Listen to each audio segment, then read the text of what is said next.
This morning, I woke up to one of the most beautiful sights in the world. Was it a sunrise? Not this time. Was it my wife? Not this time. Was it my almost 2-year-old son? Not this time. Today, I woke up and saw the thumbnail for Frank Turek's latest video on Islam. The video is titled, "Is Islam False? Watch This," and the thumbnail features a cartoon of Muhammad. Those of you who are the same age Aisha was when Muhammad climbed on top of her probably won't remember what happened 5 years ago because you were only 4 years old at the time. But back in 2015, two jihadis stormed the Paris headquarters of the satirical magazine Charlie Hebdo, shouting Allahu Akbar and the Prophet is avenged as they killed 12 people and injured 11 more. These jihadis went on a killing spree because the paper had been publishing cartoons of Muhammad. Carnage over cartoons. 10 years earlier, the Danish paper Jyllands-Posten caused an international uproar by publishing several cartoons depicting Muhammad. More than 250 people were killed in riots. Carnage over cartoons. Now, I would take it for granted that if a group starts slaughtering people over cartoons, journalists of all people need to take a stand for freedom of speech by printing the cartoons and discussing them. If journalists back down, they're basically telling terrorists that violence is the way to get what they want, and that would be music to a terrorist's ears, as long as we ignore the fact that most music is haram. Unfortunately, modern journalists have pillars of marshmallows where their spines should be, so most of them encouraged more violence by giving in to terror. But some of us kept sharing the Muhammad cartoons to let jihadis know that violence won't help them get their way.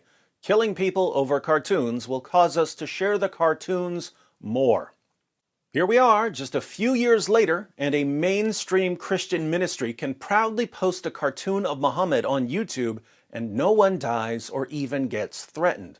That's progress. It's good for Muslims that jihadis aren't killing over cartoons. It's good for non-Muslims that jihadis aren't killing over cartoons. But there's another reason to be excited about the change that's taken place. When jihadis are running around slaughtering people over cartoons, that's a sure sign that their religion can't handle criticism and mockery.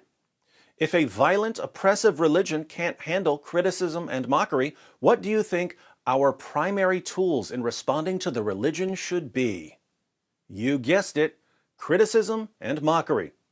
But Christians, especially Christian ministries and Christian apologists, didn't want to make fun of Muhammad, no matter how mockable he was.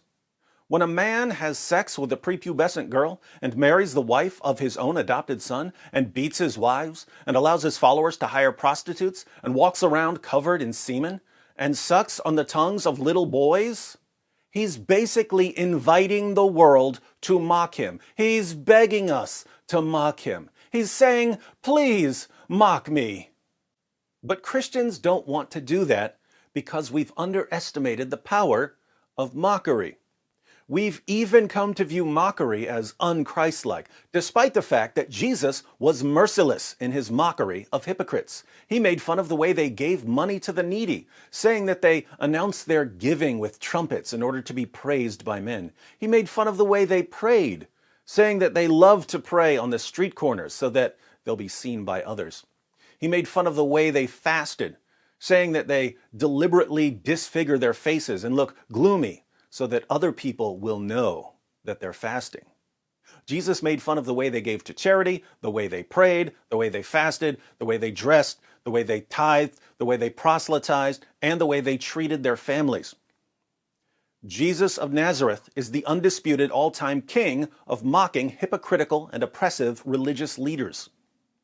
And it was massively effective. It stuck in people's minds. Somehow, we get to the 21st century, and we're dealing with the spread of Islam. And we have the most wide-open target for mockery in history, Muhammad, and we think that mocking him would be unchristlike and counterproductive. Why do we think that? Two main reasons. One, Christianity has become pathetically soft to the point of abject cowardice, and two, Christians have been manipulated into thinking that criticizing and mocking Muhammad will keep us from reaching Muslims. Where did Christians get that idea? Christians got manipulated. Islam's entire methodology is based on manipulation and control, but it's all low-level manipulation and control. Islam manipulates and controls people through their most basic desires. Convert to Islam, and you'll get to spend eternity deflowering virgins. Sounds good, right? You don't want to convert to Islam? Well, we're going to keep fighting you until you get sick of fighting and convert. You want to leave Islam? Well, we're just going to have to chop your head off. You want to keep your head, don't you? Your wife isn't doing what you want? Just beat her until she obeys you. She won't like getting beaten. When they interact with Christians in an area where they can't simply force Christians into doing what they want, Muslims use a simple system of praise and abuse. If you act the way they want you to act, they praise you. If you don't act the way they want you to act, they shower you with abuse.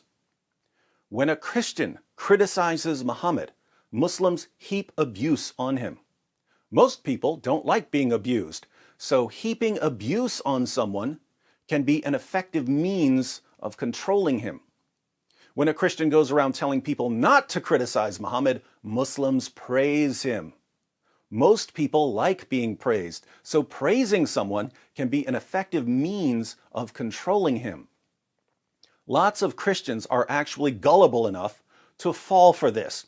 Everyone, look at all the Muslims who are praising me and telling me how much they like my approach. I'm really getting through to them. Unlike those other Christians that Muslims keep attacking, those Christians don't know how to reach Muslims. That's why Muslims keep attacking them. I would take it as obvious that if Muslims think your approach has any chance of leading Muslims out of Islam, they're not going to praise you.